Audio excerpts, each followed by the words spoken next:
ঈদ উল ফিতরের কেন্দ্র করে নবরূপ সেজেছে সাগরকন্যা কুয়াকাটা, বেড়েছে পর্যটক সমাগম। এদিকে পর্যটকদের নিরাপত্তায় নানা উদ্যোগ নিয়েছে ট্যুরিস্ট পুলিশ। বিস্তারিত জানাতে পটুয়াখালী থেকে সরাসরি যুক্ত হচ্ছেন শিকদার জুবায়ের।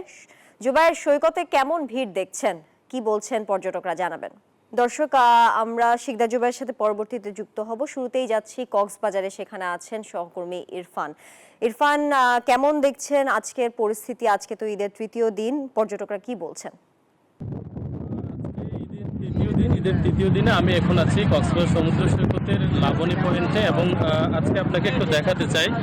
লাবণী পয়েন্টে আজকে পর্যটকে মুখর বলা যায়। এখন এই মুহূর্তে আসলে তপ্ত রোদের যে বিকেল শুরু হয়েছে, কিন্তু তারপরেও মানুষের যে ঢল সেটি অব্যাহত রয়েছে এবং আজকে কক্সবাজারে যে পরিমাণ পর্যটক আসলে সমাগম হয়েছে সেটি বলা যায় যে যে এক মাসের যে স্থবিরতা ছিল সেটি আসলে কাটিয়ে উঠেছে পর্যটন ব্যবসায়ীরা। এবং এই যে স্থবিরতা এটি কাটিয়ে কক্সবাজারে এই মুহূর্তে আসলে পর্যটকের ঢল আসলে চোখে পড়ছে এবং কক্সবাজারের যারা হোটেল মোটেল ব্যবসায়ীরা রয়েছেন তারা আমাদেরকে যেটি বলছেন, আসলে কক্সবাজারে আজকে এবং আগামীকালকে, এরপর দিন শুক্রবার, আগামীকালকে প্রায় 60 থেকে 70% হোটেলের রুম বুকিং রয়েছে এবং শুক্রবারে কক্সবাজারে সবচেয়ে বেশি পরিমাণ পর্যটকের সমাগম হবে। এবং তারা যেটি বলছেন যে মাহে রমজানের যে একটি স্থবিরতা ছিল, এই স্থবিরতাটা আসলে বান্ডেল থাকলে প্রতি সেনমানিতে টাকা বাঁচবে।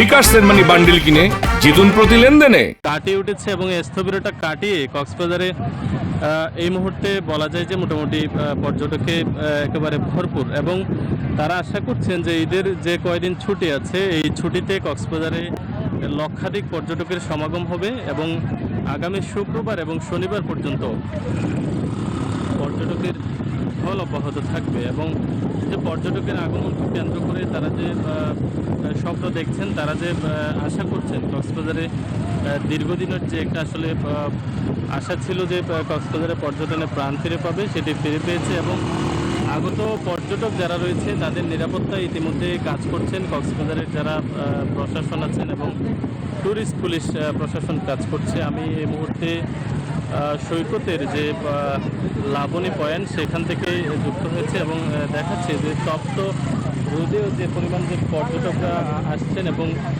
তারা খুব উচ্ছ্বসিত পর্যটকরা। এবং এই যে ঈদের ছুটিকে কেন্দ্র করে বলা হচ্ছে যে কক্সবাজারে মোটামুটি ঈদের যে ছুটি এটিকে কেন্দ্র করে কক্সবাজারে পর্যটকের ঢল থাকবে এবং আরও কয়েকদিন পর্যন্ত এই ঢল অব্যাহত থাকবে বলে তারা প্রত্যাশা করছেন। তো কক্সবাজারের পর্যটনের যে পরিস্থিতি এটির এই ছিল কক্সবাজারের পর্যটনের সর্বশেষ পরিস্থিতি। এবং কক্সবাজার যারা পর্যটন ব্যবসায়ীরা রয়েছেন তারা আশা করছেন যে যে কয়দিনের যে ছুটি আছে এই ছুটি কক্সবাজারে পর্যটকে ভরপুর থাকবে এবং এটি আগামী কয়েকদিন পর্যন্ত চলতে থাকবে, অর্থাৎ শুক্রবার পর্যন্ত পর্যটকে ভরপুর থাকবে। তো এই ছিল কক্সবাজারের পর্যটনের